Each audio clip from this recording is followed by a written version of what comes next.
ನಮಸ್ತೆ ಟಿವಿ 20 ಕನ್ನಡ ವಾಹಿನಿಗೆ ಸ್ವಾಗತ. ಹುಕ್ಕೇರಿ ತಾಲೂಕಿನ ನಿಡಸೋಶಿಯ ಶ್ರೀ ದುರದುಂಡೇಶ್ವರ ಮಠದ ಪಟ್ಟಾಧಿಕಾರಕ್ಕಾಗಿ ಹಿರಿಯ ಹಾಗೂ ಕಿರಿಯ ಶ್ರೀಗಳ ನಡುವೆ ಹಲವು ದಿನಗಳಿಂದ ಸಂಘರ್ಷ ಶುರುವಾಗಿತ್ತು. ಕಿರಿಯ ಶ್ರೀಗಳು ಆದ ನಿಜಲಿಂಗೇಶ್ವರ ಸ್ವಾಮೀಜಿ ಅವರು ಪಟ್ಟಾಧಿಕಾರಕ್ಕಾಗಿ ಕಳೆದ 1 ತಿಂಗಳಿನಿಂದ ಉಪವಾಸ ಸತ್ಯಾಗ್ರಹ ಪ್ರಾರಂಭಿಸಿದ್ರು. ಆದರೆ ಅದಕ್ಕೆ ಸದ್ಯಕ್ಕೆ ಬ್ರೇಕ್ ಬಿದ್ದಂತಾಗಿದೆ. ಬುಧವಾರ ಅಂದ್ರೆ ನಿನ್ನೆ ಸಂಜೆ ವೇಳೆ ಬೆಳಗಾವಿಯಲ್ಲಿ ಲಿಂಗಾಯತ ಸಮಾಜದ ಮುಖಂಡ ಹಾಗೂ ಮಾಜಿ ರಾಜ್ಯಸಭಾ ಸದಸ್ಯ ಪ್ರಭಾಕರ್ ಕೋರೆ ನೇತೃತ್ವದಲ್ಲಿ ನಡೆದ ಸಭೆಯಲ್ಲಿ ಯಾವುದೇ ನಿರ್ಣಯಕ್ಕೆ ಬಾರದ ಕಾರಣ ಕಿರಿಯ ಶ್ರೀಗಳ ಅಮರಣಾಂತ ಉಪವಾಸ ಬಿಡಿಸಲು ಎಲ್ಲ ಮುಖಂಡರು ತೀರ್ಮಾನಿಸಿ ನಿಡಸೋಶಿ ಶ್ರೀ ದುರದುಂಡೇಶ್ವರ ಮಠಕ್ಕೆ ಬಂದು ನಿಜಲಿಂಗೇಶ್ವರ ಶ್ರೀಗಳ ಮನವೊಲಿಸಿ ಹಣ್ಣಿನ ರಸ ಕುಡಿಸುವುದರ ಮೂಲಕ ಉಪವಾಸವನ್ನ ಅಂತ್ಯಗೊಳಿಸುವಲ್ಲಿ ಯಶಸ್ವಿಯಾಗಿದ್ದಾರೆ.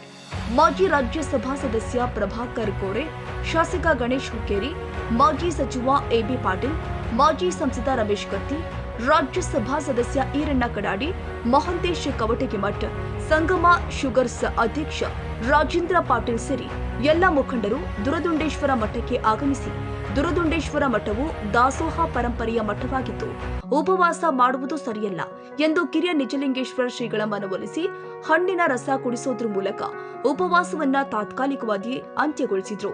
ಇನ್ನು ಹಿರಿಯ ಶ್ರೀಗಳು ಆದ ಜಗದ್ಗುರು ಪಂಚಮಲ್ ಶಿವಲಿಂಗೇಶ್ವರ ಮಹಾಸ್ವಾಮಿಗಳು, ಕಿರಿಯ ಶ್ರೀಗಳು ಆದ ನಿಜಲಿಂಗೇಶ್ವರ ಶ್ರೀಗಳ ನ್ಯಾಯವನ್ನ ಇತ್ಯರ್ಥ ಮಾಡಲು ಬರುವ ಮೇ 21ರಂದು ಇನ್ನೊಂದು ಸಭೆ ನಡೆಸಿ ತೀರ್ಮಾನ ಮಾಡಲು ಮುಖಂಡರು ನಿರ್ಧರಿಸಿದ್ದಾರೆ ಎನ್ನಲಾಗಿದೆ.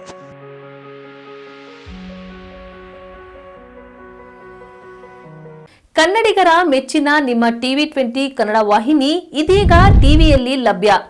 ಕರ್ನಾಟಕ ಮತ್ತು ದೇಶ ವಿದೇಶದ 360 ಡಿಗ್ರಿ ಸುದ್ದಿ ವಿವರವನ್ನ ಪಡೆಯುವುದಕ್ಕೆ ಟಿವಿ 20 ವಾಹಿನಿಯನ್ನು ಲೈಕ್ ಮಾಡಿ, ವಿಡಿಯೋಗಳನ್ನು ಶೇರ್ ಮಾಡಿ, ಕಮೆಂಟ್ ಮಾಡಿ, ಸಬ್ಸ್ಕ್ರೈಬ್ ಮಾಡಿ. HCN ಕೇಬಲ್ 842 ನಂಬರ್ನಲ್ಲಿ ಹುಕ್ಕೇರಿ ತಾಲೂಕು ಹಾಗೂ ಸಂಕೇಶ್ವರದ ಸುತ್ತಮುತ್ತಲಿನ ಹಳ್ಳಿಗಳಲ್ಲಿ ಲಭ್ಯ. PCN ಕೇಬಲ್ 129 ನಂಬರ್ನಲ್ಲಿ ಹಾರುಗೆರೆ ಸುತ್ತಮುತ್ತಲಿನ ಹಳ್ಳಿಗಳಲ್ಲಿ ಲಭ್ಯ.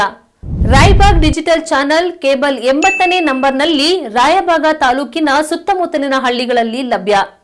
UDCN ಕೇಬಲ್ ನೆಟ್ವರ್ಕ್ ಉಗಾರ ಸುತ್ತಮುತ್ತಲಿನ ಹಳ್ಳಿಗಳಲ್ಲಿ ನಿಮ್ಮ ಟಿವಿ 20 ಕನ್ನಡ ವಾಹಿನಿಯೂ ಲಭ್ಯ.